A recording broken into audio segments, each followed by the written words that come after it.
ओम श्री विष्णवे नमः। ओम श्री विष्णवे नमः। ओम श्री विष्णवे नमः। नमो नारायणाय नमो नारायणाय नमो नारायणाय। ओम नमो भगवते वासुदेवाय। ओम नमो भगवते वासुदेवाय। ओम नमो भगवते वासुदेवाय। आत्मानं परममध्यायेत ध्येयं षट्शक्तिभिर्युतं विद्यातेजस्तपो मूर्तिमिमं मन्त्रमुदाहरेत्। ॐ हरिर्विदध्यानमम सर्वरक्षां निरसतां विपद्मा पतगेन्द्रपृष्ठे जरारिचर्मासि गदेषु चाप पाशान्दधानो अष्टगुणो अष्टबाहु जयेषु मां रक्षतु मास्य मूर्ति यादो गणेभ्यो वरुणस्य पाशात् स्थलेषु मायावटुवामनो व्यात् त्रिविक्रमहथेवतु विश्वरूप दुर्गेष्वटव्याजिमुखादिषु प्रभु आयान्नृसिंहो सुरयोतपारि विमुञ्चतो यस्य महाट्टहासं दिशो विनेन्दुन्यपतस्य गर्भा रक्षद्वसो माध्वनियज्ञकल्प स्वदर्शयोमी ददरो वराह रामोद्रिकूटेष्वतविप्रवासे सलक्ष्मणो यात् भरताग्रजोऽस्मान् मामुग्रधर्मात् प्रमादात् नारायणः पातु नरस्य हासात् दत्तस्वयोगादतयोगनाथ कायाद्गुणेशः कपिलः कर्मबन्धात् सनत्कुमारो वधुकामदेव दयशीर्षां प्रतिदेवहेल्ना देवर्षिवर्यः पुरुषार्चनान्तात् कूर्मो हरिर्मानिरयादशेषात् धन्वन्तरिर्भगवान् पार्श्वपत्यात् द्वन्द्वाद्भयान्वेषभो निर्जितात्मा यज्ञस्य लोकादवताञ्जनान्तात् बलो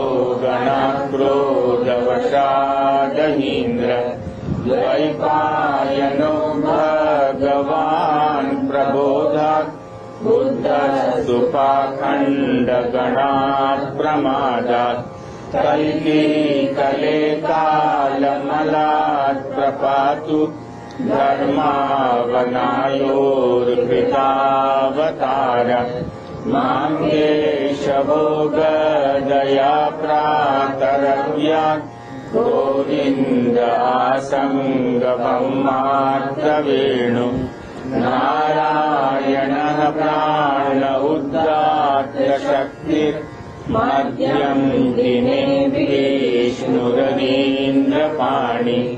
देवो अपराह्ने मधुहोग्रधन्वा सायं त्रिधामावतु माधवो मां दोषे ऋषिकेश उत्तार्धरात्रे निशीथ एको वतु पद्मनाभः श्रीवत्सधामा पररात्र ईश प्रत्यूष ईशो श्रीधरो जनार्दन दामोदरो व्यातनुसन्ध्यं प्रभाते विश्वेश्वरो भगवान् कालमूर्ति चक्रं युगान्तानलकेद्मनेमि ब्रह्म समन्ताद् भगवत्प्रयुक्तम् दन्दद्विदन्दद्यधरिसैन्यमाशु कक्षं यथा वातसखो हुताश गदेशानिस्पर्शान्नाभिस्फुलिङ्गे निष्पिण्ड्यजितप्रियासि कूष्माण्डवैनायकरक्षरक्षो भूतग्रहाश्चूर्णयचूर्णयारि प्रमयातु धाना प्रमथप्रेतमात्रे पिशाच विग्रहघोरदृष्टि नरेन्द्रविग्रहावय कृष्णपूरितो भीमस्वनोरे हृदयानि कम्प्यन् गमतीद्मधारा शिवरारिसैन्य ईशप्रयुक्तो मम छिन्नि छिन्नि चक्षुषि चर्माञ्छतचन्द्रछाद विषामघोनाहरपापचक्षुषाम् यन्नो भयं ग्रहेभ्यो भूतकेतुभ्यो नृभ्य एव च सरीसृपेभ्यो दृष्टिभ्यो भूतेभ्यो होभ्य एव वा सर्वाणि एतानि भगवन्नाम रूपास्त्रकीर्तनात् प्रयान्तु संशयं सद्यो येन श्रेयः प्रदीपका गरुडो भगवान् स्तोत्रस्थो